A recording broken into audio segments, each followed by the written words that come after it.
This month, our guest is Alison Perry, who is the founder of Central Oregon Veterans Ranch, a 19-acre working farm and engaging hundreds of veterans of different ages and eras in peer support, agriculture-related activities, and agri-therapy.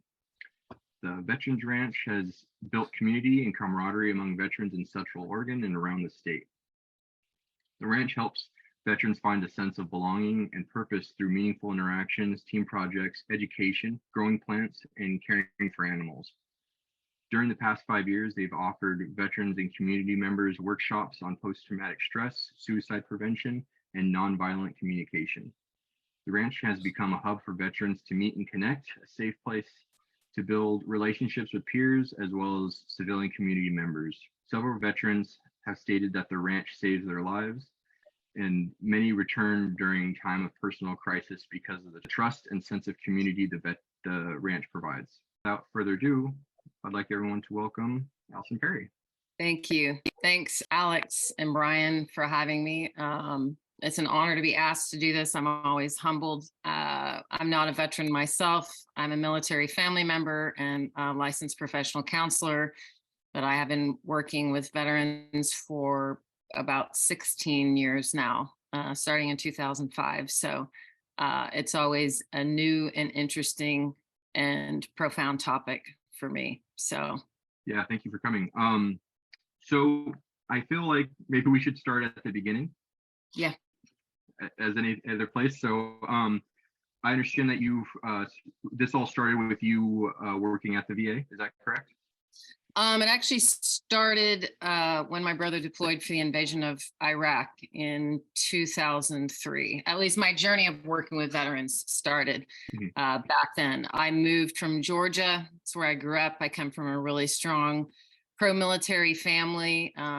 As if anybody is familiar with the South, you know that the Civil War is kind of like just happened yesterday.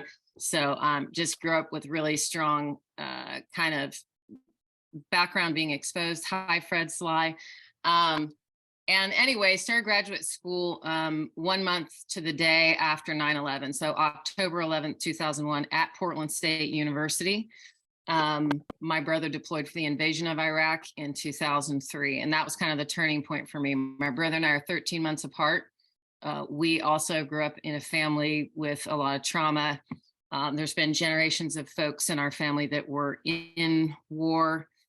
We had divorce, suicide, domestic violence, alcoholism, all that good stuff. So when my brother deployed, it was sort of like having a part of me missing.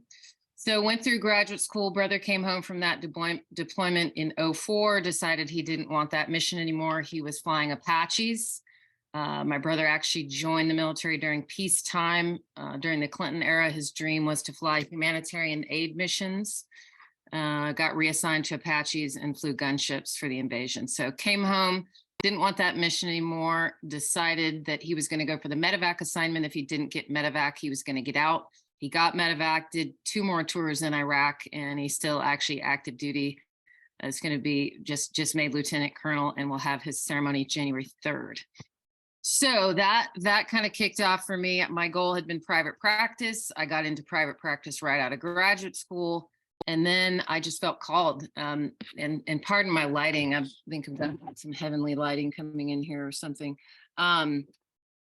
I just was so profoundly affected by my experience with my brother and living in Portland, you know, having grown up in the South, which is a very pro-military place. But being in Portland, it was kind of like, is there a war going on? Is anyone aware that there's a war going on? Is anyone aware that my brother is in Iraq right now? So just experiencing that kind of disconnect, right? So felt called to work for the VA. Ended up at the Portland VA Medical Center for 3 years, transferred out to the Bend VA Clinic for 3 years after that. But how the ranch actually got started was in 2007, I got the case of a 22-year-old Iraq vet who had not only deployed, but came home and was drugged and sexually assaulted by his combat buddy at a party. Was from a very dysfunctional family that had essentially signed him up for the Oregon National Guard as soon as he turned 18. So had a history of trauma, ends up in the psych ward, throwing furniture and threatening staff. and viewed very much by the VA system as a high needs, complex client. And my first reaction was just anger. And I thought if I'd been through everything that kid had been through, I'd be reacting the same way. So I looked at a colleague and I said, I wish we had a sheep ranch out east where we could send these guys when they got home, where they could work on the land, sleep under the stars, and be in a community of other veterans. So it was really kind of, I think, Alex, this distinction between someone being institutionalized and treated sort of like a guinea pig or an object that's meant to be treated and manipulated, with a real sort of disconnect in the human dimension and a complete disregard of what I'll call soul, or the inner experience of the veteran, of the person that's been traumatized. And I think that's where that anger and that reaction was coming from. So I kind of had this tucked away in the back of my mind, this idea of a PTSD ranch, but it was really more than anything a vision of peace. It was, the opposite of fluorescent white walls and doctors and social workers and people prodding you and, saying you need treatment and we're going to focus on your symptoms. It was more about like, oh my God, these people need to be together. They need to be talking to each other. They need to be outside. They need to be around animals.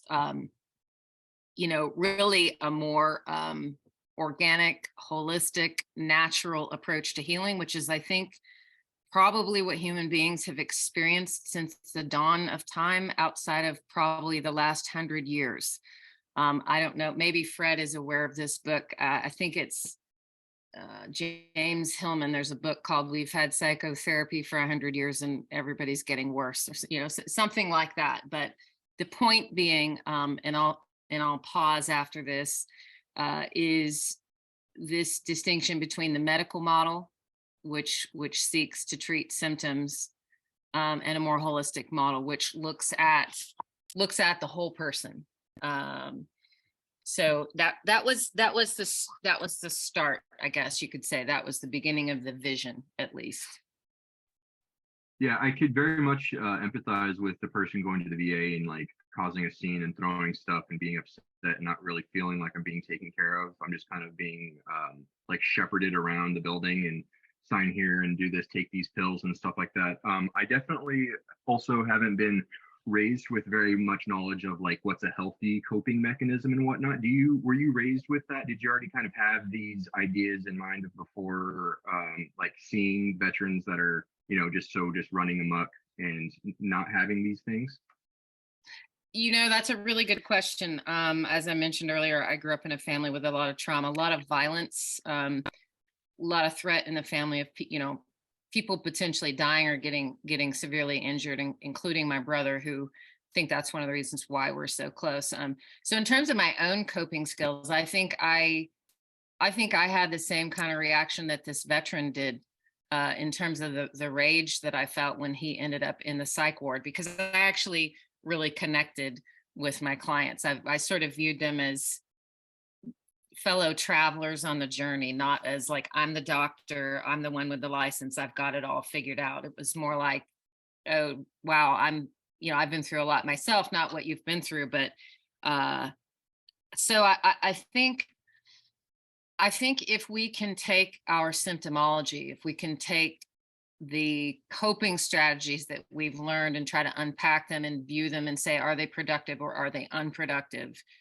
For me, anger in and of itself is not bad, right? We tend to judge anger as a bad thing. And there certainly is a physiological component to anger, and particularly when you've been trained in the military, when you've been in combat, when you've been assaulted in some way, sexually or physically, you're going to have more of a very strong physiological component to that anger, to that rage, that's going to call you to want to act upon it, right? So there is a really physical way that we need to deal with that. That's one of the benefits of the ranch, and I'll talk more about sort of the model and how it works. But in other words, we need to find healthy avenues or outlets for those intense feelings that we have as trauma survivors. So for me, my anger at seeing this veteran in the psych ward and hearing about what he was going through, and my anger at these doctors and my anger at these social workers, fortunately, I ended up over a period of time being able to, utilize that anger to do something, right? To create something. So it became creative rather than destructive. And I think that that's an element of the ranch as well when we're talking about agriculture and peer support and um, being physical, being outdoors, growing food, taking care of plants, taking care of animals. Um, just to give a picture of the ranch for your listeners and your viewers, it's a 19-acre working farm. We're located right in the heart of Central Oregon. We have a postcard view of the Three Sisters Mountains. We have a hydroponics greenhouse. We have sheep, llamas, chickens. It is a sanctuary, and it is a veteran specific environment, and almost everyone out there is a combat vet and or has had some type of military related trauma. And of course, is Brian mentioned a little earlier, we mentioned complex trauma or compound trauma. A lot of folks have that childhood trauma, right, which sort of sets the stage for the future. But I think that the idea of the ranch, the vision of the ranch was about getting people who had, the language now is shared lived experience, right? When we talk about peer support. The first time I ever felt normal was when I was in Bend. I had transferred from the Portland VA to the Bend VA clinic, and I took over 4 PTSD groups of mostly Vietnam vets. There were a few Korean vets and a few World War II vets in those groups. That was in '08. There were no services at the Bend VA clinic for Iraq and Afghanistan vets at that time. And I remember it was sort of an initiation into the experience of the Vietnam veteran. One group was like 20 guys.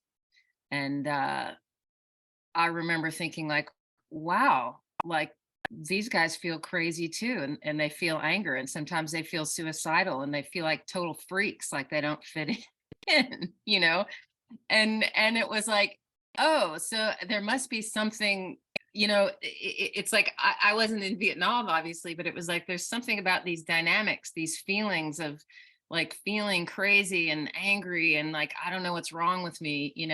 And so it's been a journey for me over time in uncovering my own trauma, healing, which is an ongoing journey, and then in learning more and more and more, and continuing to learn over time. But that was a really long answer to your question about coping strategies. No, that was a great answer to my question.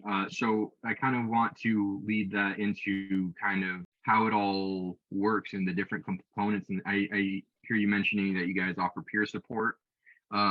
Is everyone like a registered peer support specialist as far as the people that are working there and interacting and holding these groups and taking out the group to take care for the animals and whatnot?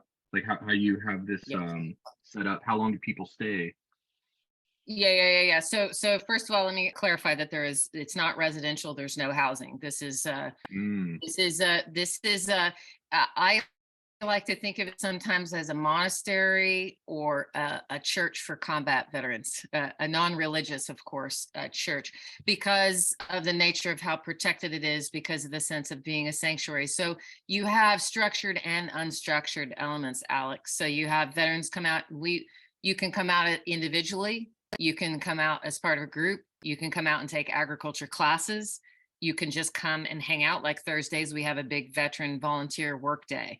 So that's kind of when we do bigger projects. And everyone comes out, works together. We have volunteers from the community cook meals, and really good food. We don't, it's not a homeless shelter. We're not giving out hot dogs. Like people cook good, healthy food. You can come out and work in the greenhouse and learn about hydroponics. We do have a more structured peer support group on Mondays, which is our OEF Combat Veteran Peer Support Group. That started with a veteran who was volunteering to do that group, and he was a state certified peer support specialist. He then got hired with the county but continued and does continue to facilitate this group as a state certified peer support specialist. At the end of last year, we were awarded a contract from Oregon Health Authority to hire a peer support specialist. We're in the process of refilling that position right now because, and I would encourage anyone out there who's interested in getting certified as a peer support specialist to do so, because it seems like there is a shortage. And I'm not sure how all the reimbursement works. You can certainly get hired into an agency that's gotten a grant to hire peer support specialists, so you can get paid to do this work. But I think it's also reimbursable, like if you did it independently. I'm not positive about that. So we do have veterans who are certified with the state, and we encourage and we help facilitate that, and we connect veterans to that training as well. I would say another aspect of the ranch, it's very much about post-traumatic growth. We talk a lot about post-traumatic stress disorder, right? I prefer PTS. But this is about building on people's strengths, their natural gifts, giving them the space to find their own path and their own way of healing. So when you come to the ranch, you could say there's like a menu of options. We have a Vietnam vet who's a Marine vet with severe trauma, childhood and military, who comes out and feeds animals several times a week. And then he'll go in and talk with the staff. We try to hire veterans whenever possible. Over half of our staff now are veterans. So it's coming back to your question about the groups or the structure. It's sort of like I don't know if plug and play is a good term, but it's like people find their own way when they come there. And it is sometimes people are coming out several times a week. Sometimes they're in the peer support group on Monday, then they're coming back out on Thursday to do volunteer projects. A lot of the vets, so people say, oh, are they homeless? No, they're not. Most of our veterans have disability income, which when I was working as a clinician, that was another thing that I saw. I was like, what is somebody who's going to be 26 years old, who's 100% service connected, total and permanent, unemployable, going to do for the rest of their life? Every human being has to have meaning. They have to have purpose. They have to, and especially if you're struggling with feeling suicidal, right? You have to have a reason to get up every day. And it's not just to go to your VA appointment and get more meds. So again, it's about looking at the whole person and bringing people into community and getting them connected to healthy activities and healthy peer interactions. I kind of want to backtrack a little bit. So you were saying that you guys are actively looking to fill in a role of a peer support specialist? I believe we had one of the vets from our Monday afternoon group was finishing the state certification, and I'm not sure what the status of that is right now. Oh. But we had someone in the pipeline. Okay. Mm-hmm, mm-hmm. Okay. Yeah, I was going to ask if you wanted to share, or what would be the best avenue for someone to reach out if they were to want to fill that position, if that was. Oh yeah, absolutely. Email or call the ranch. And I don't know if you want to talk about all that contact info now or have it on the website, but certainly just to contact the ranch directly. We have 6 staff. So we have an operations and a program manager who's a Marine Corps veteran. We have a ranch hand who Army veteran. I just hired a female Marine as our fundraiser money gal. So we've got an awesome crew of people out there. So anybody can contact the ranch and somebody, to ask more questions specifically about that type of thing. Okay. And if anyone that's watching is interested in doing something like that, but they're not a peer support specialist, I do know that NAMI Multnomah is hosting training that's free.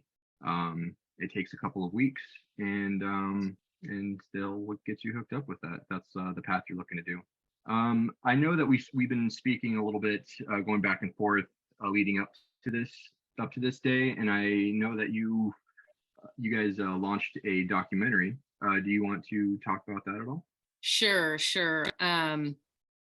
Last May, I was introduced by a good friend and colleague of mine, Benny Jocks. He's a retired Army and Guard veteran was featured in a lot of documentaries about the Oregon National Guard back in '04. And Vinny ended up connecting me to a producer in Los Angeles, a woman named Suzanne De Laurentiis, and she wanted to know how she could help us. We sat down over lunch and talked about the ranch and what we do and the impact it has on veterans' lives. And she said, well, how can I help? And I said, well, you're a storyteller, so we need help telling our story, because even for me, even after all this time, it's difficult sometimes. And you could probably tell I'm a very narrative person. It's difficult to capture, to express to people, especially people who aren't veterans, what the ranch means for our vets and how it changes their lives. And so it was really, really awesome to have the opportunity to do a documentary. I convinced my board to spend a lot of money. We did a big fundraising event, and we did a promotional video for that fundraising event, but also, and I think you've seen those, we have a short promo video, we have an official trailer for the documentary. The documentary is really about what the vision of the ranch is, what the model of care is, and it is the testimonials of our veterans. It's veterans sharing their stories. The Vietnam vet that I mentioned earlier, who comes out to feed animals, he said that this is the only place he ever feels safe is out at the ranch. It's the only place a lot of vets can really let their guard down or feel that sense of camaraderie or that sense of connection. The documentary was very well done. It really captures, I think it captures the beauty of the environment, and it captures the experience of vets. I'll share a story because I think stories really express something that raw data can't. And I'll talk about Jeremiah. He's in the film. I can use people's names because many of them are in the documentary, and it's going to be on streaming services. It's already been in film festivals. It's already won some awards in film festivals, a couple in Europe, which was interesting. The name of the documentary is called Cover Me, The Path to Purpose. Cover Me, COVR. So when we came up with the original name of the ranch and the acronym COVR, we had a couple of OEF, OAF vets, and they said, yeah, we like that, like cover me or take cover. And so actually the production company came up, well, Suzanne and her team came up with the name of the documentary, and I was like, that's perfect. I couldn't have come up with a better term myself. But this idea of the path to purpose and post-traumatic growth and finding healing through community, through nature. So Jeremiah is a Marine Corps Iraq veteran, came to us a couple of years ago for a volunteer project. We had a big harvest day. So we were cleaning out, we have a big hoop house out in our pasture. So we were cleaning out from summer, and I had met his girlfriend at a coffee shop, and she said, oh, my boyfriend's a vet, and he's not doing anything right now. He's dropped out of school, stopped going to the VA. Was just kind of done with that, and couldn't relate to anyone at school, couldn't stand sort of the political stuff going on. And so just was kind of floating around, drifting, and came out to the ranch, very, very fit young man, very intelligent, and just was out there working, physical work, ripping vines down, digging, whatever it is. And he said, wow, I had no idea this place existed. I'm going to be here every week. And he was, and he started coming. He joined the OEF, OIF peer support group, started coming out on the Thursday work days, started working in the greenhouse, started whatever he could do. That's what he wanted to do. He wanted to be busy and active. And this is something I think when we talk about trauma and the physiology of trauma and how trauma is in the body, it's in the brain, there is a very physiological component to that. I know that it's not politically correct right now to talk about the difference in genders, but I'm actually going to do that because there is a difference in how men and women process emotion. And a lot of people don't realize that the field of psychotherapy was developed initially on the presentation of female clients. Women were the ones going to get counseling. Women were the ones going in and asking for help. That was the beginning, early days of the field of psychotherapy. Over time, and I think Fred knows this because he's probably seen this evolution and participated in it and contributed to it, there started to be the recognition that men and women process differently, right? Well, one of those things is that men process emotion more so through their bodies. You can't make blanket statements. One gender's not all black and white. We both possess qualities we both possess qualities across the board. But one of the things that I would see, because I had predominantly male clients, was that they were not reaching out. They were not asking for help. They were not wanting to talk to each other. I'd be sitting in my office thinking, wow, Bob really needs to be talking to Joe. But I, first of all, would have to get them both to sign a release of information. Second of all, Bob's probably not going to call Joe and say, hey, Joe, want to go hang out? So I was like, we need a place where these vets can meet up organically, where they can connect and start talking organically, rather than this idea of, oh, you know what, you seems like you're having issues. You should really go to the VA and talk to somebody. You should really sit down in a fluorescent white-walled room with a licensed clinician and talk about your deepest, darkest fears. And oh, by the way, about being in combat, when that person has no idea what you're talking about. It's very dismissive. It sounds like the words coming out of their mouth is like, yes, go get help. But it's kind of just like, go to the VA, they'll take care of you, the drill type of thing. And it's interesting. I feel like the veteran that you were mentioning, how he dropped out of school, isn't really doing anything. I feel like that's a super common pattern that people get into, especially dealing with like PTSD, is they're so locked on the past that they're not doing anything right now. They're not focusing on anything. They're trying to get away from the past. So they bring it with them wherever they go. And if it gets too extreme, they're going to start drinking and try to numb themselves and just get away. And it's like you found you found this place that people could be present and work with their hands and stuff and get away from the past and work on something right now that they could see and watch develop and grow into something with the community, and having the community involved, making each other food. It sounds really awesome. It sounds like it's exactly what's been missing. We see tremendous effect. We see tremendous results. And I think, if we talk about trauma is in the body, right? And people are stuck in the past. We are stuck in the past, all of us. I mean, I was just home for a Christmas visit with my family, and I'm back in this house, where I didn't grow up in that house, but my parents moved there when I was in high school. And all of a sudden my past is right there with me. It's like, I'd like to think I could just cut that all off or take a pill and it would go away, but it's there. It's in the brain. It's in the body. So for me, it's like, oh, I need to go back 3,000 miles away to my home in Oregon and get back to like who I am. There's a really physiological component to these things. And so in that sense of like being stuck, just the very act, we've had so many veterans say, it's so hard for me to get there, to push myself to get out of my isolation, to get out of my house, but once I do, I always feel better. Once I'm there, I always feel better. When I go home, I'm so glad I went, right? Because then what we know is happening, and we know this from research too, when you're petting a dog, the chemicals in your brain change. When you go for a walk around the block, the chemicals in your brain start to shift. When you are putting your hand in the soil, there are antidepressant properties in the soil, right? And so then you're doing physical work, you're moving your body, you're shifting your brain chemistry. The more you do that, so again, it goes beyond just that cognitive thing, right? Of like, I need to sit in a room and talk about my feelings, and I need to do cognitive processing therapy and tell everybody and relive every single detail of my trauma under a spotlight. Now, for some people that might be helpful. I'm not going to throw the baby out with the bathwater. There are some phenomenal clinicians in the VA. There is definitely a very physiological a component. There's brain chemistry. For some people, medication can be helpful, but it is symptom management.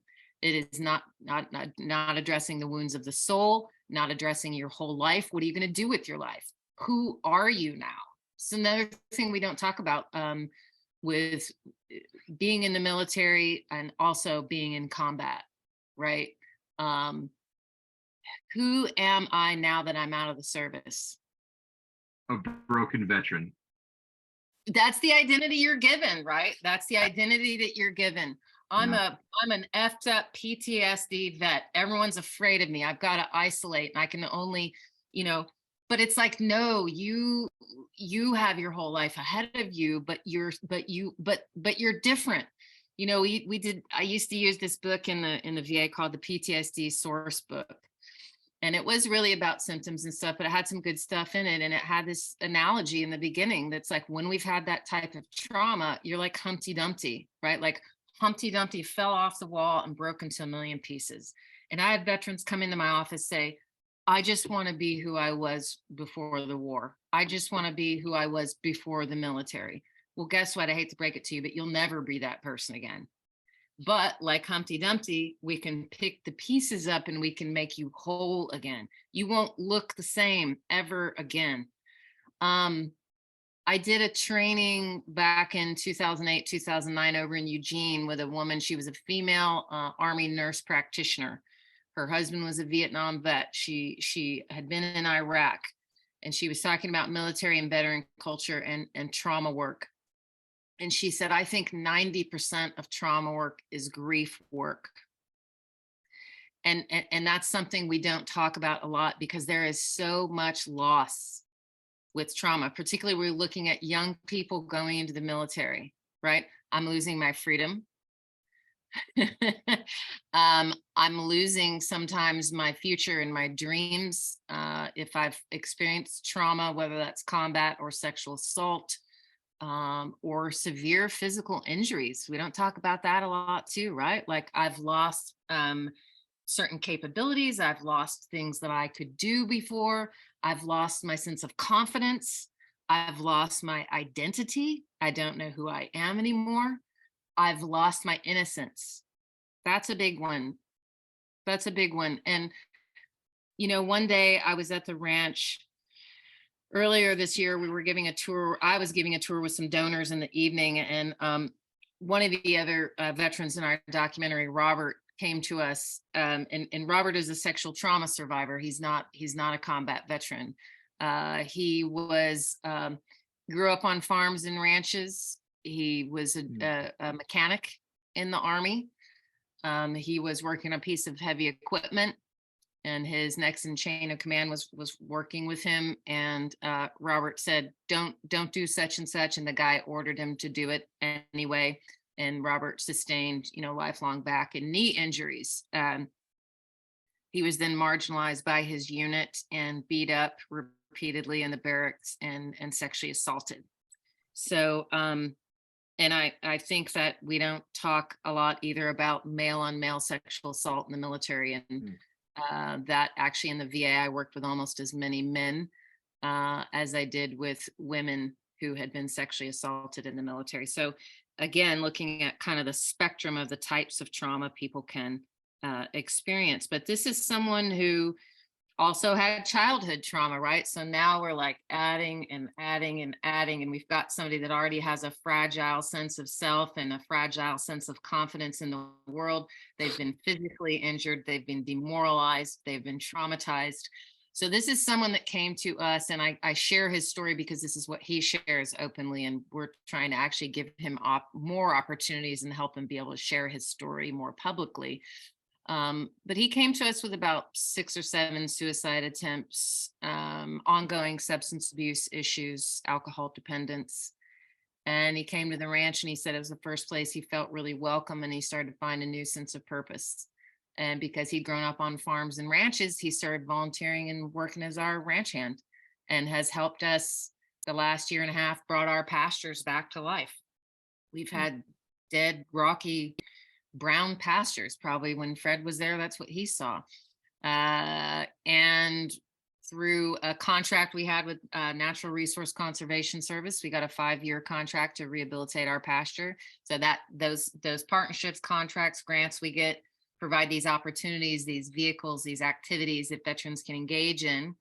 So Robert comes in, I'm giving this tour, and we start chatting, and I said, how are you doing? And he said, I'm doing really good. And he had this huge smile on his face. He's covered in dust. He's got his cowboy hat on, his plaid shirt.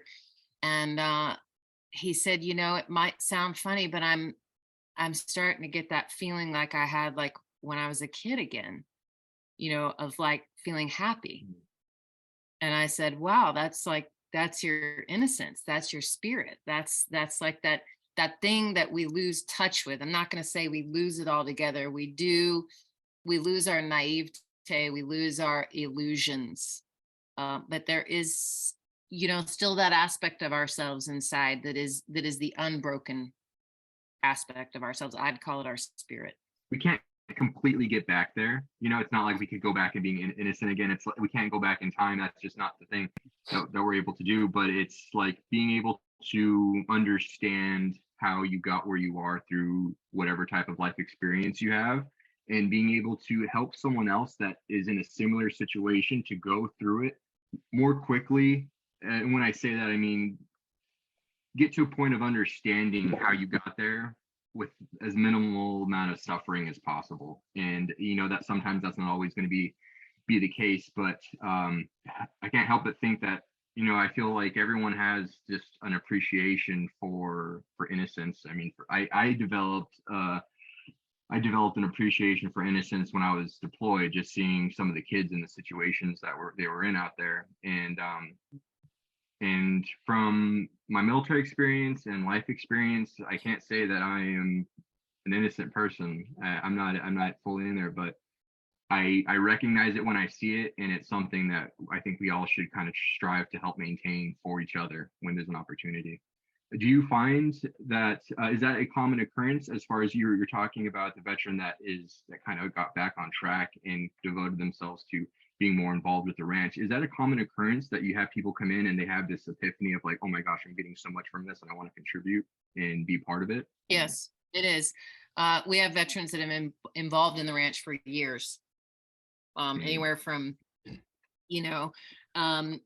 and it because it's about community. If you think about the model of a church, right, of somebody going to church, they're going there for some higher purpose, they're going there for spiritual nourishment, they're going there for fellowship, they're going there to connect with other people, right? That's very much what the ranch is about. But they're connecting with nature, they're connecting with animals, they're connecting with each other, they're finding a support.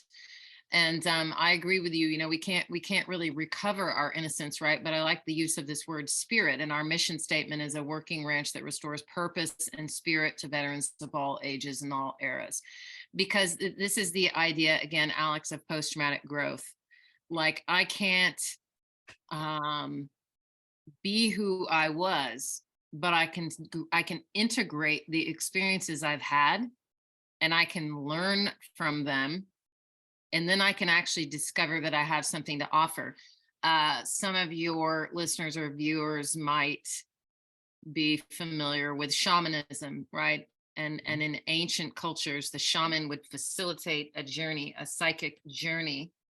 And I realize you guys are proponents of psychedelics or psilocybins, right? That there are things that you can use not only for symptom management, but for spiritual discovery, right? Or self-discovery. And so there are, in my experience as a clinician, there are, I found working with combat veterans in particular, very mystical, because you're and very spiritual, because you're dealing with dimensions, you're dealing with questions of life and death, you're dealing with questions of existentialism, of meaning. What is life about? What is life worth? Who am I? What am I capable of as a human being? So you're going into these kind of psychic realms that you can't go there alone. I mean, you can. I think that's why so many veterans end their lives, right? Because so many veterans are stuck in this dark region, dark place, and they don't know how to get out of it. And you really can't do it alone. I'm just going to say that, because and I understand why veterans don't want to go to the VA. I understand why a lot of veterans don't want to just go sit and have a spotlight shown on them and be told what they need to do and be treated, like a specimen. I think we have to have guides, we have to have peers, we have to have wise elders. We have multi-generations at the ranch. So we have older veterans who have walked that walk, who know the perils, who know the plight, right? If we look at our Vietnam vets, and I have a huge heart for the Vietnam vets, they had nothing, right? They had the opposite of nothing. They had abuse when they got home. You take a veteran, like I mentioned earlier, Jeremiah, the Marine Iraq vet. Had he not had anywhere to go, had he not any place to go, had he decided, screw the world, I'm done, I'm not going out there, it's not safe. You start to go spiral further into your own shit, pardon my language. You start to spiral further down into the darkness.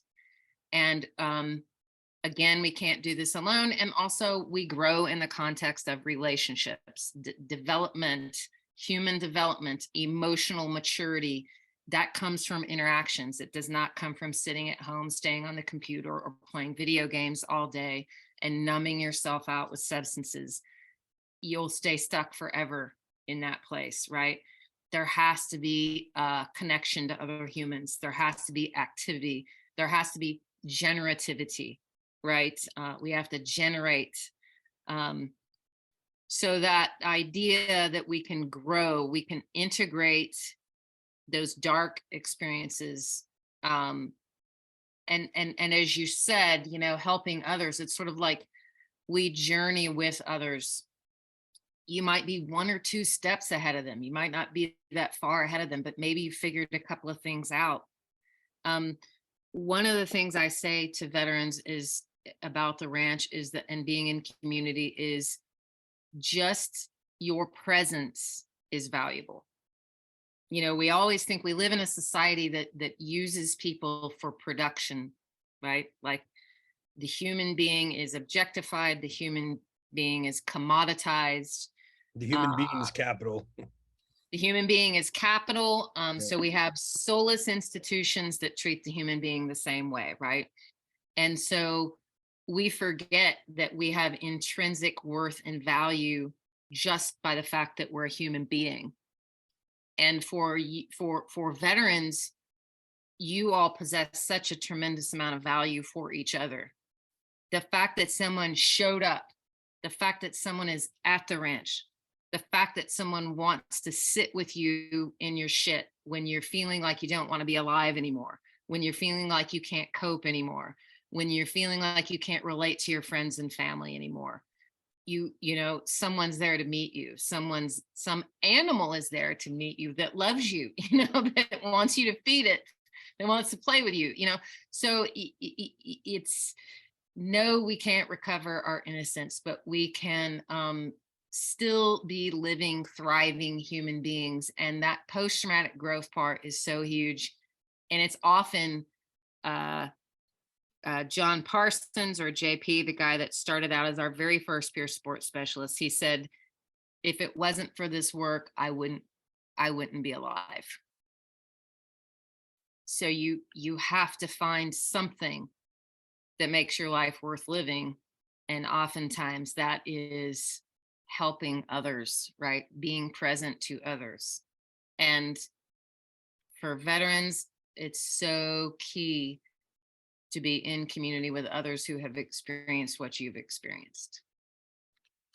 You had made a comment earlier about how when you're out at the ranch, you're connecting with others, you're connecting with nature, connecting with animals, but also, and I think this is really important, you're connecting with yourself. One of the more insidious and detrimental aspects of PTSD is the likelihood that you'll isolate. You've had these unsafe experiences and you've learned that the world is like a sharp knife that can cut you. And as you pull inward and you begin to isolate, at least for myself, I found that I began to disconnect myself from my body almost, you know what I mean? That like, I was no longer like in touch with what I was feeling anymore. I had isolated myself from everyone else, but I'd also isolated myself from myself.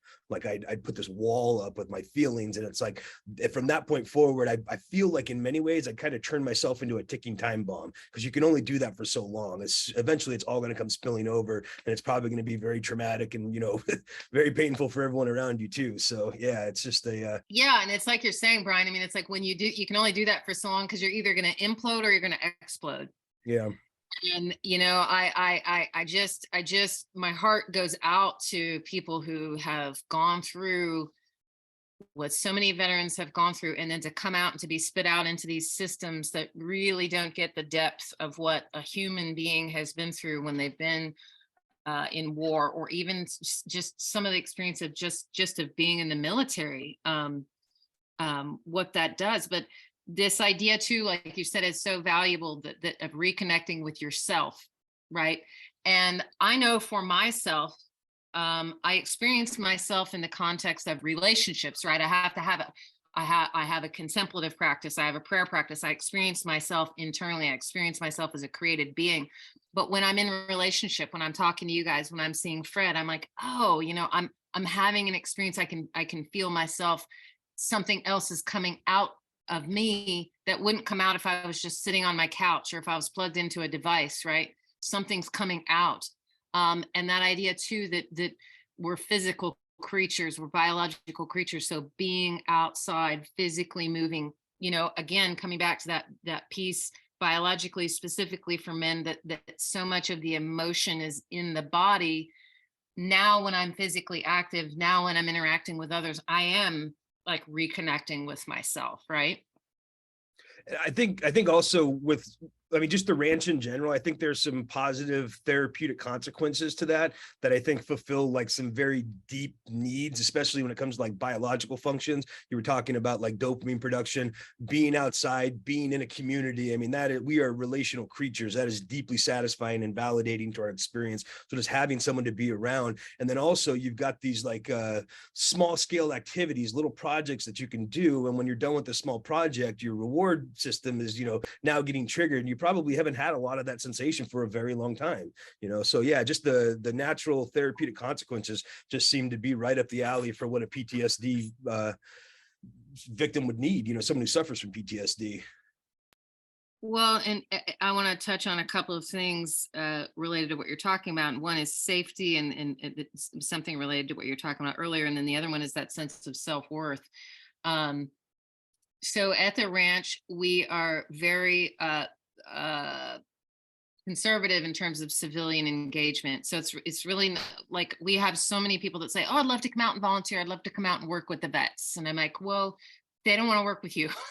And it's not to hurt your feelings or be rude, but like, you can't relate, so it is a very specific community that is protected. I would say it's like a protected environment. And plus, we don't want people like treating it like a zoo, like, oh, I want to go see I want to help them, I want to go see the vets, and so many people are well-intentioned and well-meaning, but there can be such, as you guys know, such a darkness and such a place where you can't relate to so many people. That has to be someone that's been through similar things. And so it's a very protected environment in terms of civilian presence. We do events where we do like to welcome the community. We do a big plant sale every spring. This last year we opened up our harvest festival where people could come buy pumpkins and turned it into a fundraiser where the community can tangibly come out and see what we do and meet veterans that are willing to hang out in that environment if they want to, and to support the work that we do. But and we also don't have children out during the week. Alex, you mentioned that we have a lot of veterans who have trauma related to children in the war zone, and as a clinician, that's probably I don't know if that's the deepest wound you can experience, but there are very deep wounds, right, that people sustain, soul wounds, and so we don't want people getting triggered. We learned that early on. We had a homeschool group come out. They wanted to come out and decorate a Christmas tree for our vets. It was the very, very, very beginning of the ranch. We had 2 vets living on site, an Iraq and an Afghanistan vet. And these kids come out and they're screaming and running around the house. And of course, they're happy as hell. It's the holidays. And the vets are just like, oh, oh, F, I can't handle this, right? So we don't have kids out on Saturdays. We wanted to make it to where veterans could bring their own children out if they wanted. So Saturday is family day. We have community gardens. We have the greenhouse. Our greenhouse manager is out there. So we create that opportunity so that they can have that fellowship with their own families and other veteran families. but during the week it's about safety, because as you mentioned, Brian, you oftentimes you don't feel safe in the world. You don't feel safe with yourself, with your ability to control your own impulses, and you don't feel safe with stupid people, or just the forces that are out there in the world, right? So creating safety is a key aspect of the environment. That what you mentioned about completing small projects or big projects, like Robert coming in from the pasture that night, it's like, man, the sense of pride, he was bursting with pride, he was fulfilled, he was excited, like, I contributed to this. I contributed to this pasture being green. Grass is growing there. Stuff is growing. Life is happening, right? And this idea that we can recover a sense of worth, because so many vets feel broken. They're being told they're broken. If there is, the moral injury of things that you've done, I've had so many vets say to me, I feel like a monster. I feel like a monster. I don't belong in polite society. Mm-hmm. But here there is a sense of belonging, here at the ranch. I'm not physically here at the ranch, but there is a sense of belonging that is a palpable experience. We talk a lot about the ranch is not a program so much as it is an experience. Yeah. It kind of reminds me of like a group therapy, but just in an alternative setting, and like kind of a long form, day-long kind of format, instead of your traditional like 1 hour groups. But yeah, kind of you were talking about how protective you were of the vets, and it just occurred to me like how different these men and women's lives would be if their families when they were younger had been as protective as you guys are being of them. And I think that really is you're modeling something for them that they probably have been missing out on their entire life. That's a really interesting insight that I never ever thought of before, but that's really interesting. Yeah. That's probably true. It's almost like this was how it was supposed to be. You can take what you want from this and learn, start moving. In our promotional video, one of our Vietnam vets, and I've known him for years, before he even got involved in the ranch, when somebody said, well, what's one word you would use to describe the ranch? And he said, well, it may sound funny, but it's love. And that is, and I think sometimes I think of myself as a den mother, because I see myself as a facilitator. I'm facilitating connection, I'm facilitating safety, I'm facilitating people being in an environment where they feel nurtured, they feel seen, they feel respected, they feel loved, as a human being. It doesn't matter what they've done, what they've seen, what they've been through. It's like, no, you are good here. You are acceptable. You are loved. And like you said, so many of us in our families didn't feel safe, even in our own family. So that was such an interesting insight you had. It's such a good counter for what veterans are dealing with right now, because its foundation is what people just need in general: community, working outside, getting some vitamin D. And that's just the exact opposite of what veterans are typically going to do. It's like when they leave their front door, it's like going outside the wire on a deployment. And it's like, back at home is where I'm safe. Back at home is where I could be myself, not have to worry about any random factors in the world. So I'm just going to stay here and be in by myself. And I'm not going to be addressing anything in the present.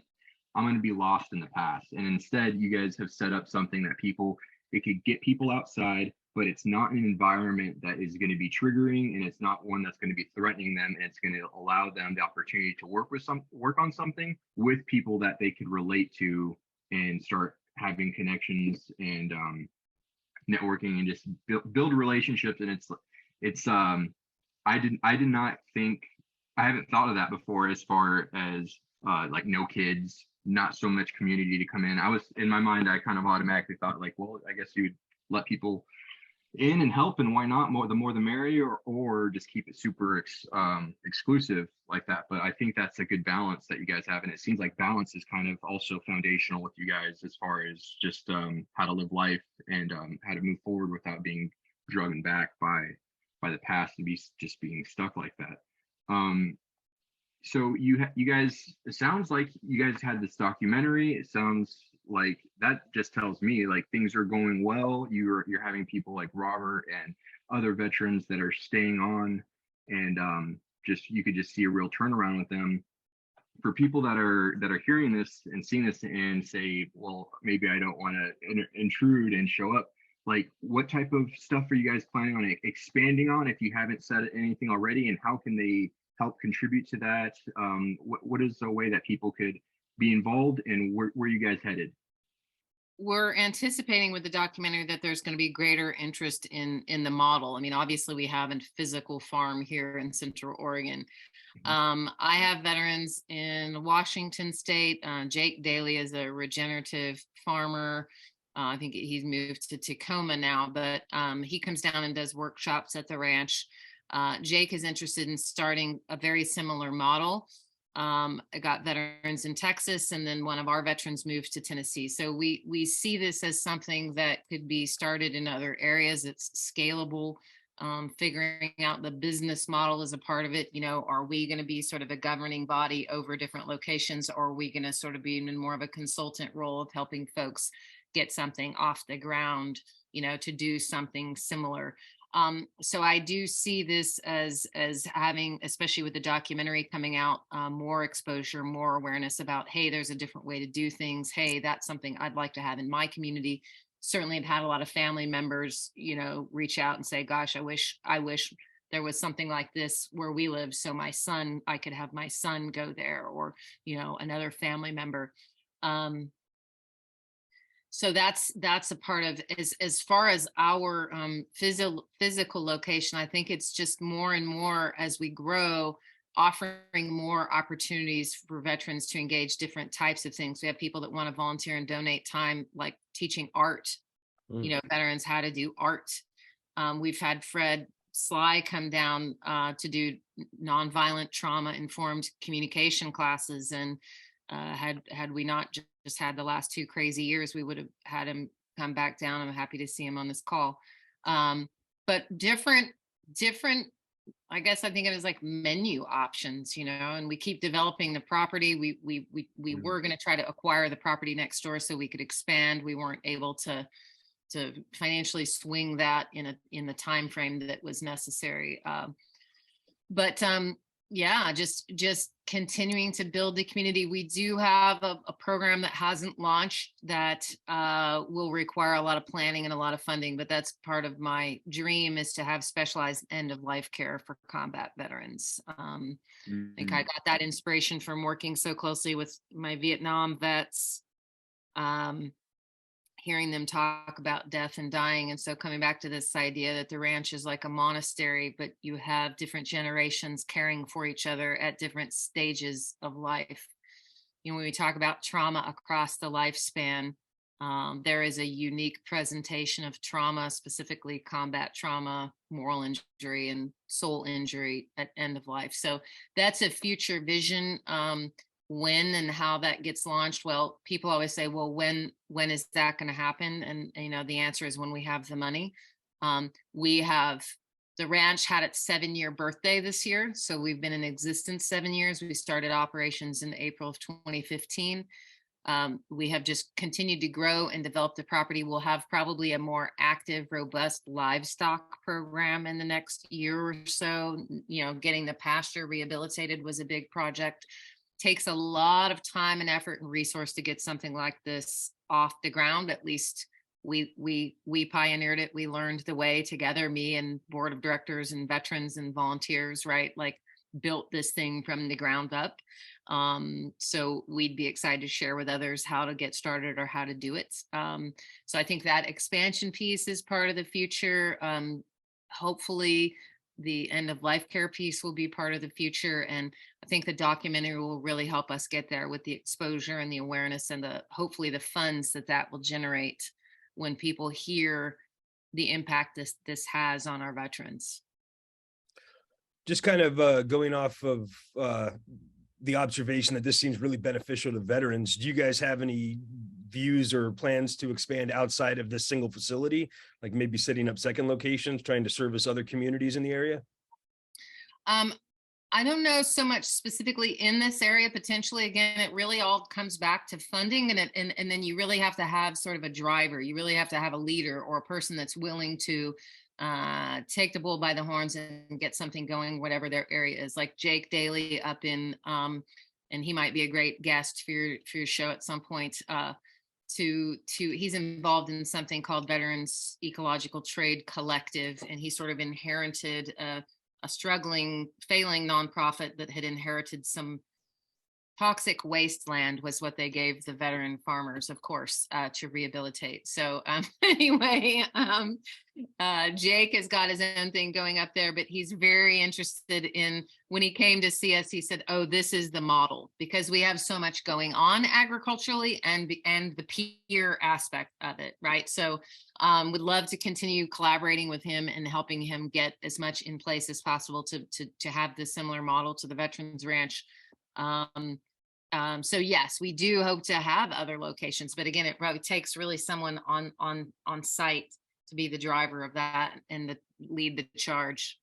Yeah, I'm sure that can be pretty thankless. Reminds me of the task of Sisyphus, constantly waking up to push that rock up the hill, doing it for the benefit of others. It's been my life for 7 years. Yeah. But you know what? When you have people not only saying that the ranch saved their life, but when you have veterans saying the ranch has a way of bringing your soul back, like I don't know what better testimonial I could have. Like if I died tomorrow, I would feel like, okay, like I did something good, you know, and it does take work and effort. And that's for any trauma survivor. I mean, I'll say also that the ranch has been my therapy too. It's been a lot of work, but you want to talk about something that gives your life meaning and purpose. It's hard work to heal from trauma.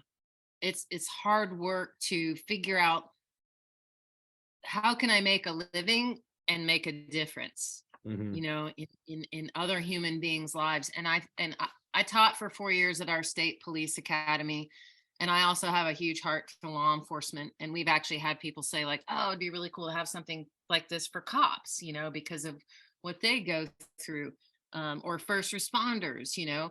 But when you're dealing with matters of life and death, those existential questions of meaning, really requires some soul searching and some effort to find something that's going to make your life worth living, which is going to help you cope with those shifts and swings and regressions that we all have as trauma survivors. It's very easy to slip back to our default. It's very easy to slip back into the hopeless, dark, depressing thing of like, when is this ever going to go away?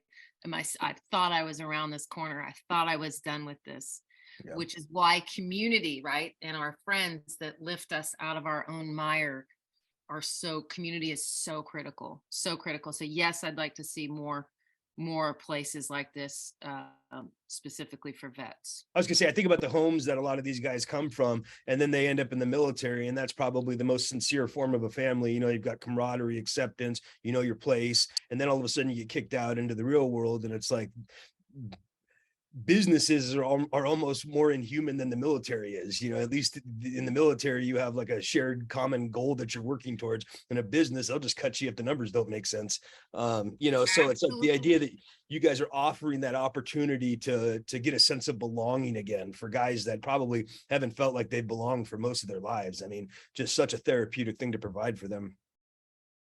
It is, and that's something I was going to mention earlier, is that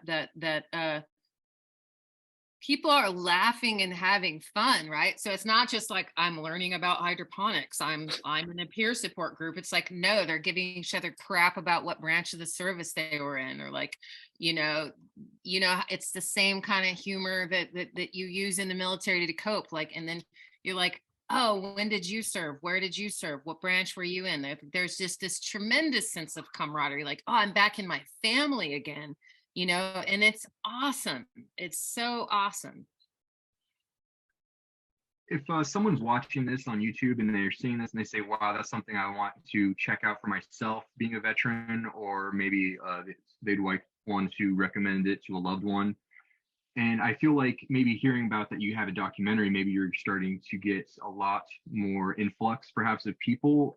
Would someone be watching this right now? Would there be any cause to worry of like being put on a wait list? Like do you guys have like a capacity that you guys are taking in? How's the flow of people right now? As many people as 19 acres can support. All right. That's a good um amount. I well, we have like, Saturdays and Thursdays are kind of just like a drop-in day. I mean, any veteran can come anytime. We have the business hours on our website and all of that, but like, this is the beauty of this model, is that it is accessible. We're not a crisis center, right? But that being said, if someone's struggling, I mean, we want people to come out and connect. And we have had veterans who said, this was my last stop when I came out here.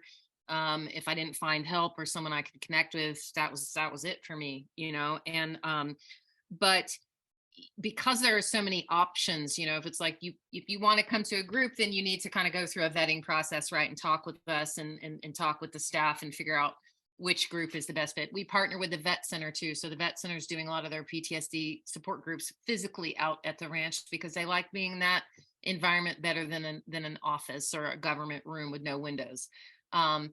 But I would say if you're in the area and you're local and you're a veteran, come by, like look at our website, just look at the hours of operation. You can shoot an email or call to give us a heads up. But if you want to come out, just come out, during those hours, and someone will be there to greet you and give you a tour and welcome you and show you around and tell you what all the options are and how you might want to engage. That's awesome. Alex, just a word about the documentary. So this has been a whole learning process for me, how Hollywood and movies and Los Angeles and all that stuff works. We don't have an official release date yet. That's coming in the spring or the summer. So the official release. So it's been submitted for documentary film festivals, but it's not like streaming right now, but it is in the process of being marketed to streaming platforms right now. Okay, so you guys don't know what platforms will be picking it up? We don't. Okay. We don't. And all of that will be on our website too. And anybody who wants to stay connected to what we're doing and stay informed can go to our website and sign up for our newsletter. And I know you'll have this on the YouTube or on your website. It's COVranch.org. You can find all of our contact information there. Again, it's COVranch.org, and you can sign up for newsletters. So, because we'll be announcing all that stuff as it happens. Yeah, I included it in the chat here today, and then when we post this to YouTube, I'll include a couple of different links for you guys, just so that everyone can find whatever they're looking for. We're a little bit past noon now. I'd like to just take an opportunity to open it up for any questions. If anyone else has any questions, Fred, looks like you know Alison. So Celicia, do you have anything? Yeah, sure. Have you guys have you partnered with other veterans organizations or nonprofits for an event or something like that? A good question. Yeah, that's a great question. We're very well networked in our community, so especially veterans nonprofits that are doing things that we don't do, like housing. So we'll refer back and forth and that type of thing.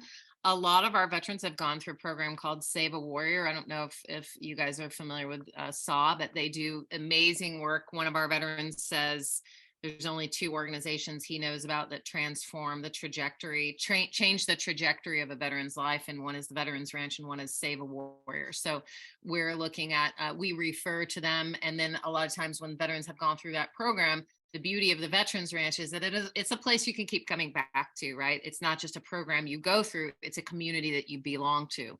So it's when folks are getting either, whether it's out of inpatient care, right, or a program or a retreat or a fishing trip, well, that's great, but you come home and then what? So we collaborate, we're very networked here with the VA, with the Vet Center, and Central Oregon has a very tremendous veterans community. We have over 20,000 veterans living in the Tri-County area. So, and I was going to mention earlier, I don't know this organization very well, but some people have connected us and it's a relationship we want to build on. But there is a ranch called Red Feather Ranch that is specifically for female veterans and female veterans and their children. And I think this comes back to, because we get a lot of questions about, do you work with female veterans? And I say yes, but our focus is really combat trauma. And I think what people, I don't know that unless you're a trauma therapist or a veteran yourself, you understand that there are different flavors to trauma, different types of trauma, and peer support is very specifically, you need peers who have been through something similar to help you. And so I love the idea of this Red Feather Ranch, and I've looked at them online, and I think that's, again, a relationship where we'd like to find out more about what they do and how we could partner and collaborate with them.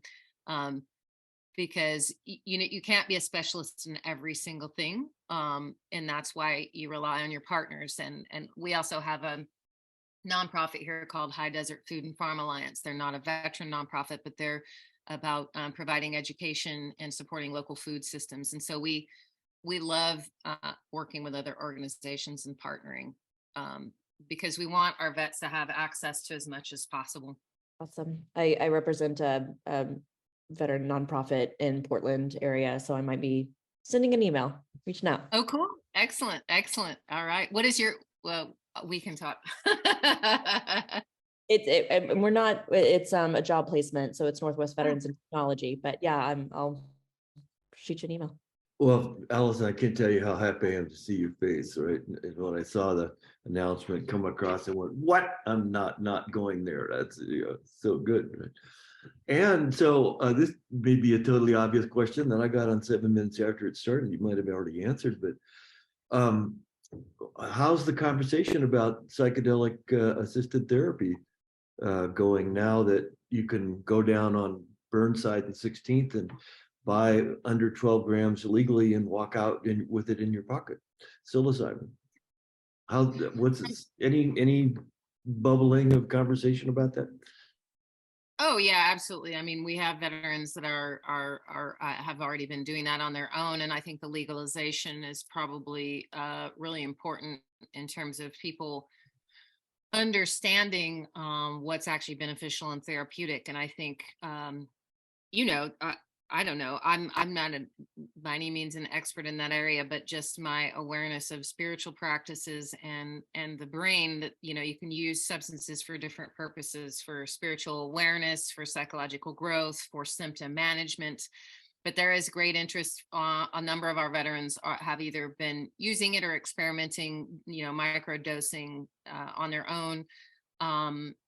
And we've had visits. There's a Navy SEAL named Chad Kusky, who I think he's in Tijuana now, but he's been doing retreats down in Mexico with psilocybin retreats. And so as a ranch, we can't endorse and we don't endorse anything. I think my own view as a clinician and just as a human that also tries to cope in healthy ways with my trauma, I think there's a distinction between utilizing substances for therapeutic benefit and even to a degree for stress management and coping and dependence. And so I think the legalization of psilocybins is good, because I think people need to understand how they can use it and how it can most be beneficial. Well, thank you. And I want to add a third distinction there. There's a very well-grounded therapeutic use that has a form and a function and a huge pile of data behind it that says, if you do it with this form, you get this outcome. And yeah, I imagine there's a lot of interest. I'll say that if people aren't using it already, they're curious about how to use it and what it can do for them.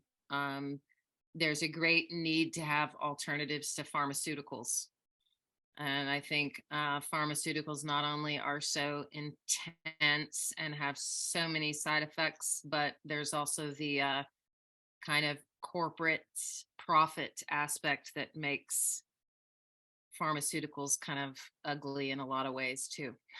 Yeah, the Psychologists Association in the United States came out and said SSRIs are basically ineffective. And so don't take them.